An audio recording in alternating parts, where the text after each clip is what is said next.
नमस्कार दोस्तों, Indian news में आप सभी का बहुत बहुत स्वागत है। तो दोस्तों, भारत के लिए बहुत बड़ी खुशखबरी निकल के सामने आ रही है। दरअसल दोस्तों, भारत के लिए खुशखबरी भारत की नौसेना से लेकर जुड़ी हुई है और अब भारत की नौसेना जल्द ही एशिया की नंबर 1 नौसेना बनने वाली है।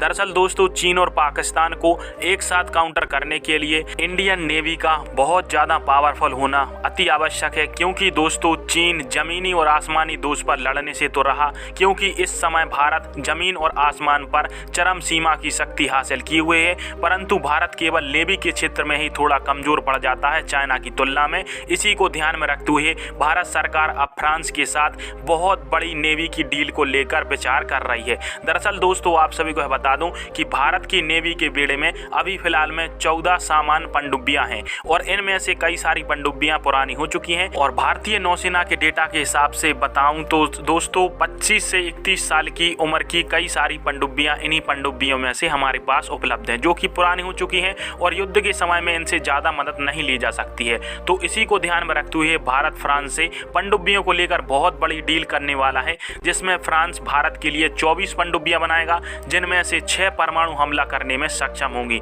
और दोस्तों, इनमें से 12 से लगाकर 14 पनडुब्बियां परमाणु ऊर्जा से चलने वाली बताई जा रही है। और इसके अलावा भारत और फ्रांस एक एयरक्राफ्ट कैरियर भी बनाएंगे, जो कि परमाणु ऊर्जा से चलित होगा। दोस्तों, यदि वर्तमान समय में देखें तो परमाणु ऊर्जा से चलने वाली भारत के पास केवल 2 ही पनडुब्बियां हैं और एक INS चक्र नाम की पनडुब्बी भारत ने रूस से किराए पर ले रखी है। इसके अलावा एक INS अरिहंत है, जो कि भारत की स्वदेशी परमाणु पनडुब्बी है। और इसके अलावा फ्रांस के साथ डील करके भारत 12 और परमाणु ऊर्जा से चलने वाली पनडुब्बियां बना रहा है। और दोस्तों, यदि भारत की इन परमाणु पनडुब्बियों की खासियत की बात करें तो ये अनलिमिटेड टाइम तक समुद्र में तो रह ही सकती हैं। इसके अलावा इन्हें साइलेंट किलर के नाम से भी जाना जाता है। और इन पनडुब्बियों में भारत की पनडुब्बी से लॉन्च होने वाली ब्रह्मोस मिसाइल भी लगा जाएगी, जो कि खतरनाक है। इसके अलावा भारत अमेरिका की टॉम हॉक क्रूज मिसाइल को भी खरीदने का समझौता कर रहा है, जिससे यदि यह मिसाइल पनडुब्बी में लग जाती है तो फिर भारत को रोकना असंभव हो जाएगा। बाकी आप सभी की इस टॉपिक पर क्या राय है, कमेंट बॉक्स में कमेंट करके बताएं। वीडियो देखने के लिए धन्यवाद। जय हिंद, जय भारत।